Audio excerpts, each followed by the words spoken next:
Well, hello everyone, welcome to the Wagon Wheel. It won't be Wagon Wheel Friday, I think. By the time I get this recorded and uploaded, it's going to definitely be Saturday, I suspect.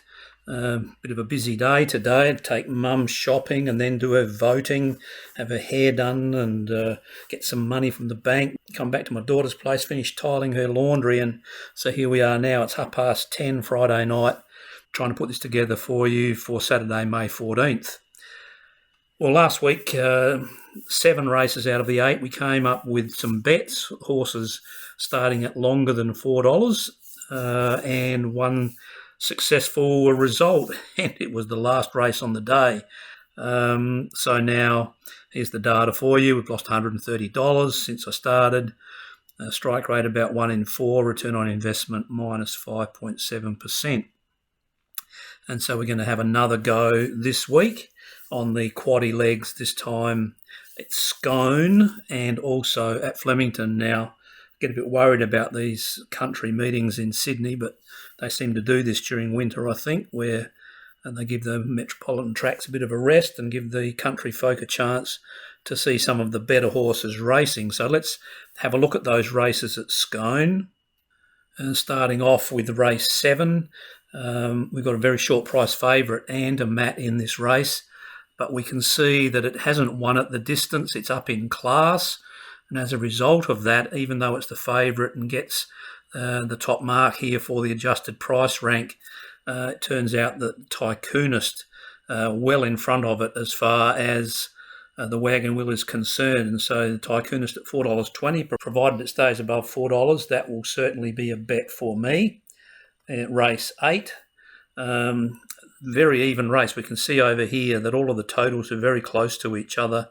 By the time I've adjusted them and taken the average away, there's very little difference, and not confident about this race at all. It's come up with the favourite, as it often does now that we've got the price ranking adjusted to give quite a weighting to the favourite.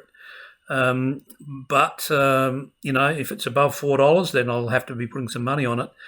This horse here I am interested in, though. It was the top selection a couple of weeks ago and got buffeted coming down the straight, had bumping duel with other horses on 2 different occasions, only got beaten by a short margin, but it doesn't come up in the rankings this time.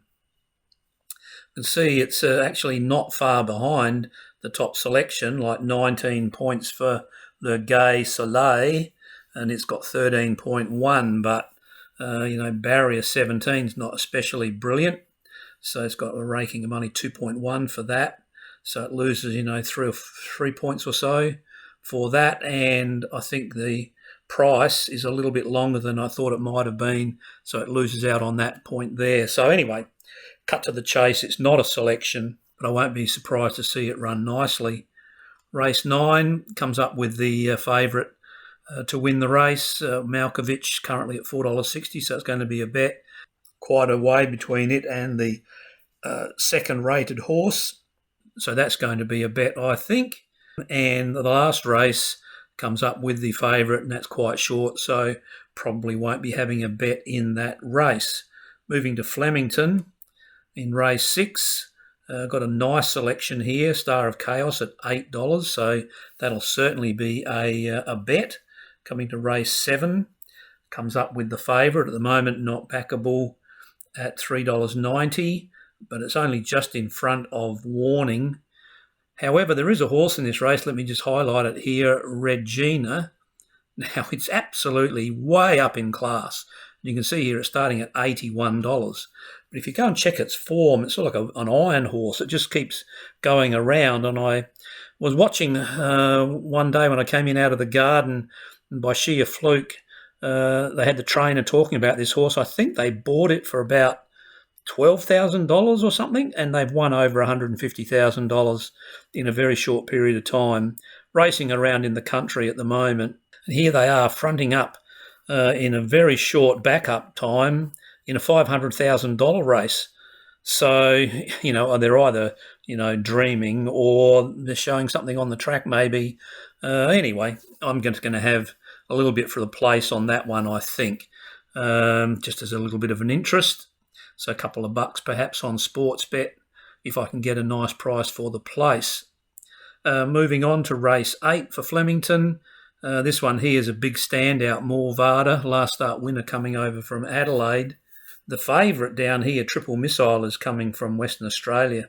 But curiously, it has not won at the distance, and because of that, it's 8 points, in this case 11 points behind Morvada, because Morvada has won both at Flemington and also over the distance. So at $6, Morvada is definitely going to be a bet. And then coming to the last race, comes up with the favourite as the top selection, from How Romantic as the second selection. But this horse here, Ashford Street, is a nice country horse coming back to race in Metropolitan class. Probably maybe just a little bit beyond it, but is coming back to race over 1,000 metres, and that seems to be its pet distance. Just gets caught out a bit at the end of the races when it's over 1,200, even at 1,100. It doesn't necessarily finish the races off, though, well, but tomorrow over 1,000 metres, drawn down in barrier 3, as long as there's not a bias on the track out to favour the horses running on the outside section of the track rather than the inside, I'm expecting to see this horse jump well, be well positioned, possibly leading. And at $14, it doesn't come up as a selection because it's not in the top 6. But, if Dosh doesn't go out and go beyond $4, then I'm going to be having a little bit on Ashford Street. It's had 9 starts over that distance. That's, like 950 metres odd, up to 1,100. Tomorrow over 1,000. So 9 starts for 5 wins and 3 placings. And at $14, that seems sort of like way over the odds to me, because it has run up the straight at Flemington a couple of times and run places. Is up in class, though, and so therefore maybe that will be enough to make it a bit of a challenge for the horse. Whatever the case, that's it for this particular post. No pearls of wisdom, no massive trends that I've discovered from any research. I've just had little time to do anything, so looking forward tomorrow to just spending the afternoon messing around in the garden a bit, and then coming in to have a look at the races in the Quaddie legs. So good luck to you all. Hope you have a successful day on the punt.